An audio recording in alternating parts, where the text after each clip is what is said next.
Good night of Shabbos, friends. Share the following Dvar Torah in honor of Adel, Raizel, Chana, Rivkah, Lirfua, Shleima. And the Zechanishmas, my father, Chaim, Yisochor, Haleivi.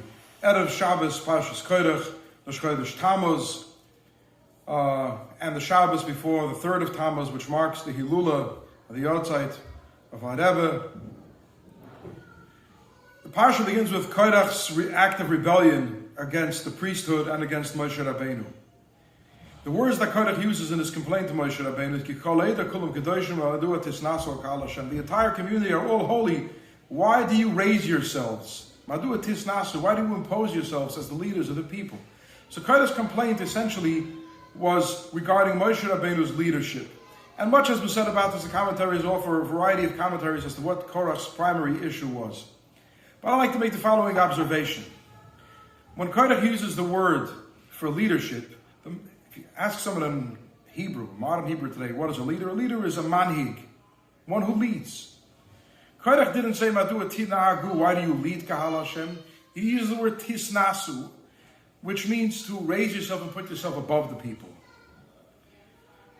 Now, let's contemplate Moshe Rabbeinu's role. When you look in the Torah, there's not many words that describe Moshe's job, Moshe's responsibility, Moshe's career. Yes, before Moshe passed away, or when Moshe passed away, the Torah says he was the greatest Navi, he was the greatest prophet. When Moshe Rabbeinu was first identified as the leader of the people, he's a shepherd. But other than that, there's not much described about him. However, if you look in God's talking to Moshe Rabbeinu, HaKadosh Baruch Hu Hashem tells Moshe Rabbeinu in the book of Bamidbar, Se'u is Rosh Hadas Bnei Yisrael, count the people. He uses the word Se'u, which is from the word Nasi. Elevate the people, because when you count, you take a census, everyone counts to elevate it.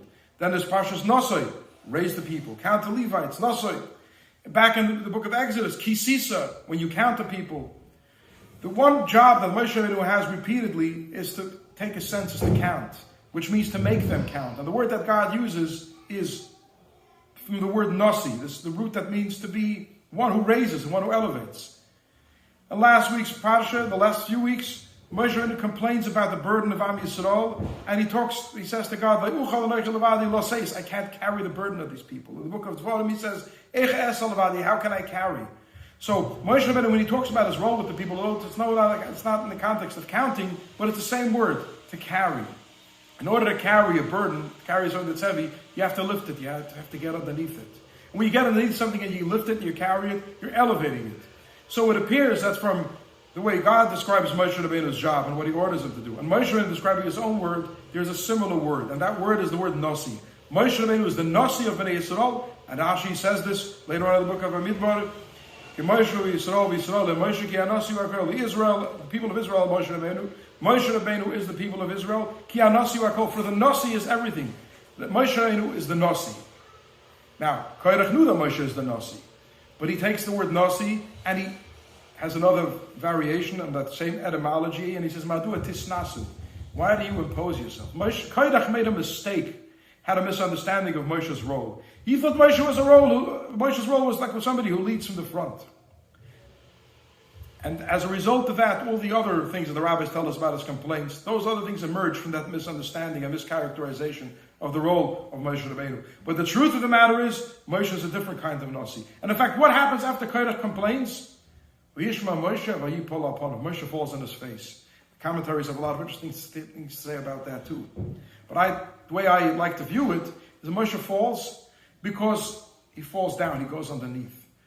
He realizes it's time for me to lift the people again.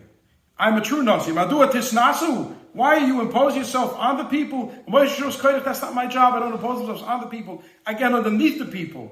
I fall on my face when I see another yid. I get underneath and I lift them up. When I think about the Rebbe, the Moshe Rabbeinu of our generation, you see a similar role. The Rebbe lifts every yid. How does the Rebbe lift every yid? Before Moshe Rabbeinu passed away, he has a conversation with God where they have to figure out whom they could appoint to succeed him. And Hashem tells Moshe, select Yehoshua, Isha Sharuach Bo, a man has the spirit in him. What's the spirit? Uncle says it's spirit of prophecy, perhaps. Uncle says that in Parshas Miketz, but Yosef Tzaddik has the ruach, the spirit of prophecy. But as the Alter Rebbe notes in the introduction to the Tanya, the Talmud tells us that the Ruach means sheyachal lahalech neged ruach shekolachet v'echad. God tells Moshe, appoint Yehoshua because he can relate to everybody. Most people have a group of people that can relate to limited types of people, limited characteristics. A true leader can relate to everybody, to the greatest, to the oldest and most achieved, to the youngest, to the one who appears to have the least achievement. And the reason he can do that is because he's got the Ruach, he's got the Spirit of God in him and connects to the other person's spirit. That's the spirit of Moshe Rabbeinu, that's the spirit of the Rebbe, who looks towards every Yid, who relates to every single Yid, wherever they are, is able to get underneath them and lift them up and elevate them till they should reach their greatest potential. So may it be the will of HaKadosh Baruch Hu. As you learn about the Pasha of Korach, we learn about the true role of Moshe Rabbeinu, to understand what a real Nasi is. We take lessons from Moshe Rabbeinu, we take lessons from the Rebbe, that our job is to love every Yid, and lift every Yid, and the merit of studying this and living this will merit us the coming of Mashiach immediately, the redemption, celebrate Shabbos, Yerushalayim and HaKodesh, and the third of Tammuz, we're united with the Rebbe, Chiyas HaMesim, Yerushalayim and HaKodesh, Yisachor, good Shabbos. And now, Nigam, my brother, Sholom.